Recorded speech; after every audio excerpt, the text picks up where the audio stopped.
सर्वमंगलमांगल्ये शिवे सर्वार्थ साधिके शरण्ये त्र्यंबके गौरी नारायणी नमोस्तुते नारायणी नमोस्तुते। या देवी सर्वभूतेषु शक्तिरूपेण संस्थिता नमस्तस्यै नमस्तस्यै नमस्तस्यै नमो नमः। नमस्कार, मी विद्या आपल्या सर्वांचे स्वागत करते माझ्या यूट्यूब चॅनलवर। आपल्या हिंदू धर्मात अनेक रूढी व परंपरा आहे, त्यातलीच एक परंपरा म्हणजे कुळाचार। प्रत्येक कुळाची एक देवता असते आणि तिला आपण कुलस्वामिनी किंवा कुलदैवत म्हणतो। तर आज आम्ही आमच्या कुलस्वामिनीचे घरात पूजन करत आहोत। तर मग आजच्या या व्हिडिओमध्ये आम्ही कसा आमच्या कुलस्वामीचा कुळाचार करतो हे सर्व मी तुम्हाला सांगते। सकाळीच लवकर उठून आम्ही ही पुरणाची डाळ शिजायला घातलेली आहे। आता ही बघा, ही माझी पहिली पुरणाची पोळी जी मी आज पहिल्यांदाच केली आहे। तर माझ्या अशा पुरणाच्या पोळ्या झालेल्या आहेत।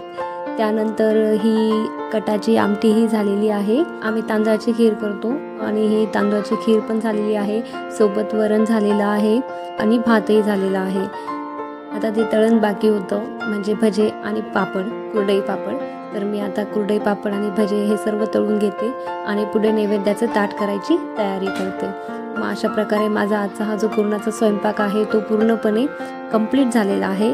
आरतीसाठी आम्ही कणकेचे दिवे करतो। ते कणकेचे दिवे करण्यासाठी आम्ही कणिक दुधात तूप व गूळ घालून भिजवतो, सोबत एक भंडारा तयार करतो। भंडाऱ्यामध्ये पुरण भरतो आणि त्या कणकेचेच आम्ही देवीसाठी वेणी, फणी, टिकली, विटी दांडू, रवी, दुधले असे सर्व तयार करतो आणि ते सर्व वाफेवर वाफवतो। आरत्यांच्या दिवशी आम्ही देवीला पुरणवरणाचा म्हणजेच पुरणपोळीचा नैवेद्य दाखवतो। आरतीसाठी आम्ही 9 दिवे करतो। आमच्या आरत्या नवमी ह्या तिथीला आम्ही करतो। प्रत्येक कुळाच्या आरत्यांची तिथी ही त्यांच्या कुळ व कुलदेवतानुसार ठरलेली असते आणि आरत्यांच्या तिथीनुसार आरत्यांची दिव्यांची संख्या ठरते। म्हणजे जसे की आमच्या आरत्या नवमी तिथीला असल्याने आम्ही 9 दिवे लावतो। कुलदेवतेचे पूजन कसे करावे याच्या प्रथा प्रत्येक कुळात वेगवेगळ्या आहे। आमच्या कुळानुसार आमची कुलदैवत विंध्यवासिनी मातेचा आम्ही वर्षातून 3 वेळेस कुलाचार करतो। श्रावण शुद्ध नवमी, माघ शुद्ध नवमी व चैत्र शुद्ध नवमीला आम्ही आमची कुलस्वामिनी विंध्यवासिनी मातेच्या आरत्या लावतो। अशा प्रकारे आम्ही आज म्हणजे चैत्र शुद्ध नवमीला आमच्या कुटुंबातील शांतता व निरोगी निरामय जीवनासाठी आमच्या कुलस्वामिनी विंध्यवासिनी मातेचे पूजन केले आहे व सर्वांनीच आपल्या कुलदेवतांचे नित्यस्मरण व पूजन केले पाहिजे। आजकाल आपण अनेक दुःखमी व आजार ऐकतो, अनेक दुःख व त्रासाने आपण त्रस्त झालेलो आहे आणि अशा वेळी आपण नैराश्यात सापडतो आणि परतीचा मार्ग जणू विसरून जातो।